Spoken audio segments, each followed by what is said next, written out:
Oke, selamat malam semuanya. Selamat malam juga manusia-manusia, makhluk-makhluk berkaki 4. Aku Mazaya. Aku akan menjelaskan sedikit tentang catchitecture atau how sebuah tempat atau area spaces gitu yang kita memikirkan kucing terutama sebagai salah satu ownernya juga, gitu, salah satu kliennya. Nah, biasanya kan ada pertanyaan kayak gini nih gitu, misalnya ada klien atau orang yang dia tinggal bersama dengan kucingnya gitu. Kucing itu menjadi salah satu penghuni utama juga di tempat itu. Nah, yang pertama kita harus tahu dulu kebiasaan-kebiasaannya dari mereka. Kemudian nanti ada istilah namanya catification. Terus kita juga perlu mengetahui material-material apa yang harus dihindari dan direkomendasikan untuk digunakan. Lalu ada beberapa contoh catification in architecture. Dan nanti ada yang video tadi, aku akan sedikit ngeliatin tentang desain prosesnya rumahnya Rachel and June. Nah, aku akan meng-highlight 3 kebiasaan kucing yang perlu kita pahami gitu ya dari sisi mereka. Nah, yang pertama ini territory claiming. Jadi emang secara natural mereka akan selalu menandai lingkungannya gitu. Cara-caranya adalah dengan cara scratching, kemudian nempel-nempelin kepala atau nempel-nempelin badan ke benda-benda atau ke kaki kita gitu, sama urinating untuk beberapa kucing jantan yang belum disteril. Nah, kebiasaan ini itu akan mereka selalu lakukan dimanapun mereka berada, terutama kalau mereka udah merasa kayak, oh ini tempat tinggal aku. Nah, kenapa mereka melakukan itu? Karena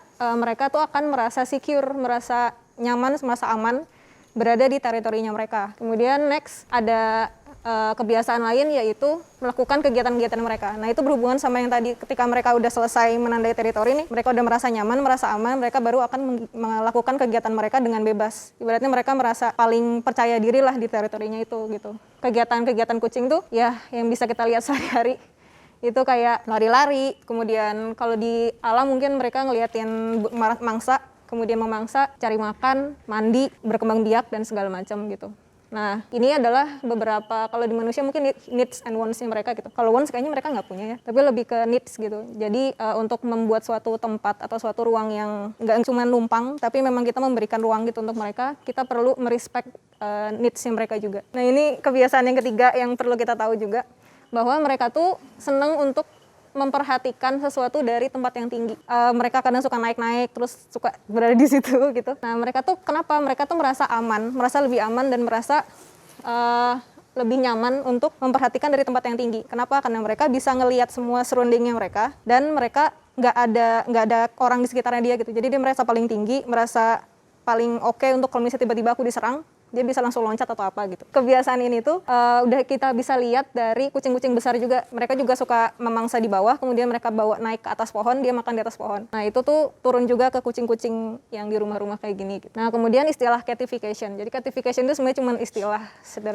aja sih gitu, yang diciptakan oleh si Jackson Galaxy. Jackson Galaxy ini masih ada orangnya. Dia punya channel YouTube juga kalau mau lihat gitu. Jadi catification ini dia membahas tentang bagaimana kita membuat suatu objek gitu, di mana kita bisa menggabungkan gitu antara needs dan wants-nya kita sebagai manusia dan mereka sebagai kucing gitu, secara estetis dan spasial. Beberapa cat needs di sini aku nge-highlight yang tadi lagi sih. Jadi yang pertama, claim, membentuk satu teritorinya. Kemudian perch itu untuk mereka nyantai lah gitu, mereka merasa aman. Lalu untuk tempat-tempat untuk mereka memanjat, untuk main, untuk istirahat, dan tentunya makan dan littering. Nah, next, kenapa sih perlu ada catification ini, terutama untuk tempat-tempat atau rumah-rumah yang memang didesain untuk kucing, ada kucing sebagai salah satu ownernya gitu ya. Karena yang pertama bisa meningkatkan bonding antara kita sebagai manusia dan peliharaan. Lalu yang kedua, mencegah kerusakan pada furnitur yang tidak diinginkan. Lalu yang ketiga ada membuat kucing itu tetap sehat dan aktif sesuai dengan insting nalurinya mereka. Jadi nggak terlalu terkungkung oleh kehidupan manusia yang tentu berbeda gitu dengan mereka. Lalu memungkinkan untuk lebih banyak kucing untuk hidup bersama dengan damai, jadi nggak berantem, juga dengan manusianya. Next, ini ada beberapa material yang sebenarnya dianjurkan dan tidak dianjurkan terutama untuk yang akan sering dipegang sama kucing gitu. Yang pertama yang dianjurkan tuh sebenarnya ada keramik, kemudian stainless steel, kaca, dan kayu atau sisal. Sisal tuh yang biasanya buat dibikin garuk-garuk itu. Nah, sisal tuh dari kayak semacam tumbuhan pinus kayak gitu, serat-seratnya. Dan sebenarnya untuk yang tidak dianjurkan itu ada plastik. Jadi emang sering banget sih kita juga kalau misalnya beli mangkok kan juga mangkok kucing mereka di plastik. Tapi sebenarnya kalau misalnya ada opsi lain di stainless atau di keramik itu lebih dianjurkan gitu. Karena kenapa? Plastik itu menyimpan bakteri kalau misalnya kelamaan walaupun udah kita cuci.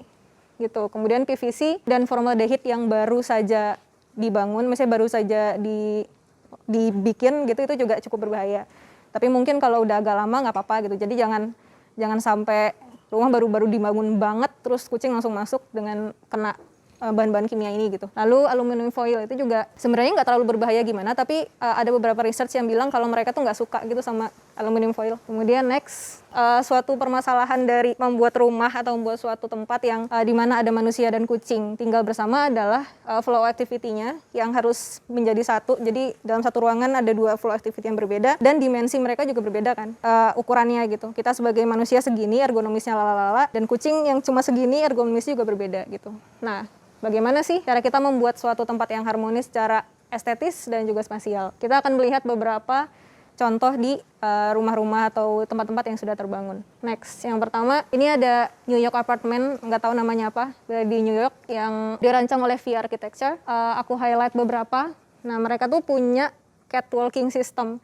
Jadi rumahnya cuma, itu kan apartemen gitu kan, jadi cuma segini. Nah, kucingnya ini mereka tuh bisa ngelewatin semua ruangan di area atas, lewat plafon, dan ngikutin manusianya kemanapun dia pergi gitu. Tapi nggak ganggu di bawah, dia di atas aja gitu. Kemudian semua ruangan tuh berhubungan. Jadi kalau manusia masuknya lewat pintu, dia tuh kalau kucing dibikinin di atasnya kayak dindingnya dijebol kecil gitu kayak yang di sebelumnya tadi. Kemudian mereka juga menggunakan beberapa non-slip materials biar nggak jatuh. Terus beberapa rak yang sengaja didesain untuk bisa dipijak-pijak juga sama kucing, dilompat-lompatin gitu. Nah, kenapa kok dia di atas? Nah, ini balik lagi ke beberapa slide yang sebelumnya itu, bahwa mereka merasa lebih aman dan lebih nyaman untuk berada di atas sambil ngeliatin di bawah gitu, dibanding di bawah sebenarnya. Kalau untuk menjaga teritorinya. Nah, ini juga, di desain ini itu ada satu piazza ya, namanya piazza void gitu untuk mereka memantau kegiatan semua manusianya dari atas gitu. Kemudian next ada Cat's House, ini kayaknya rumah ya di Singapura yang bikin Mr. Shopper Studio. Ini yang spesial dari dia adalah dia konsepnya itu wall climbing system gitu. Di sini bisa dilihat ada yang rak-rak yang warna hitam, yang sebelah sini depan, terus ada yang di belakang, itu udah ada rak-rak yang warna kayu ya. Jadi kucing akan naik dari situ, kemudian jalan-jalan di plafon yang warna hitam itu, lalu dia bisa turun lagi atau kemana gitu. Nah, ini beberapa ilustrasinya lain, wall climbing system itu. Jadi dia bisa naik, bisa turun dari tempat yang tersembunyi maupun yang nggak tersembunyi. Terus mereka tuh bikin catwalk-nya tuh dengan plafon yang digantung aja gitu, yang hitam itu. Kucing itu juga bisa sama konsepnya kayak yang pertama tadi, dia bisa ngelihat dari atas kegiatan-kegiatan yang ada di bawah. Kemudian next, ini agak berbeda dari yang tadi. Kalau tadi kan catwalk-catwalkan di atas kan. Nah, ini inside out house yang berada di Tokyo. Yang bikin adalah Takeshi Osaka. Ini berbeda, dia konsepnya adalah daripada membuat tempat untuk manusia dan kucingnya, bagaimana jika mereka membuat untuk sebuah tempat yang sengaja didesain untuk benar-benar needs-nya human sama kucing gitu. Jadi mereka menekankan konsep nature, konsep inside out-nya itu. Karena kan namanya manusia sama hewan sama-sama butuh alam ya gitu. Jadi mereka banyak membuka rumahnya tuh, jadi banyak dibolong-bolongin itu yang sebelah sana. Jadi banyak window yang bisa kita bisa ngelihat keluar, kucing juga bisa ngelihat keluar gitu.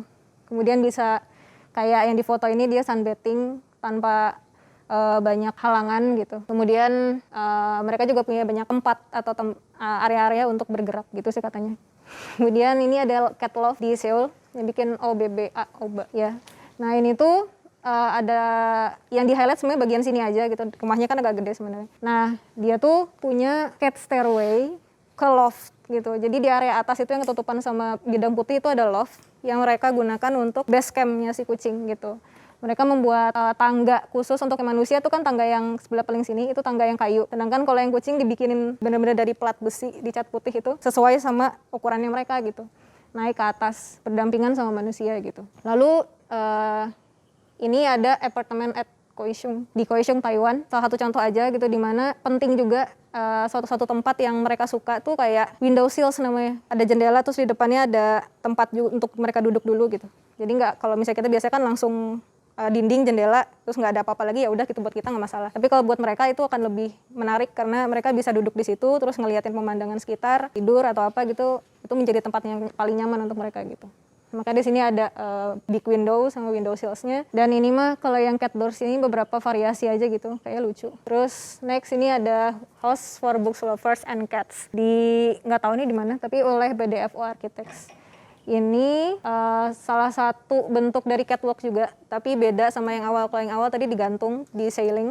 Kalau ini dia sengaja membuat bookshelf yang atasnya kucing bisa lewat gitu. Bentuknya bidang kan, jadi sampai nyentuh sampai tanah gitu. Kemudian ini juga lucu sih dia, selain mereka cuma jalan-jalan di pinggir, tapi mereka juga bisa kayak Among Us itu nge-vent naik ke atas, muncul tiba-tiba di atas lantai gitu. Jadi mereka menjelajah isi dalam plafon. Nah kemudian next ini yang paling terakhir. Contohnya si rumahnya Rachel and June ini, mereka nih YouTuber, punya kucing 3 ya kalau nggak salah.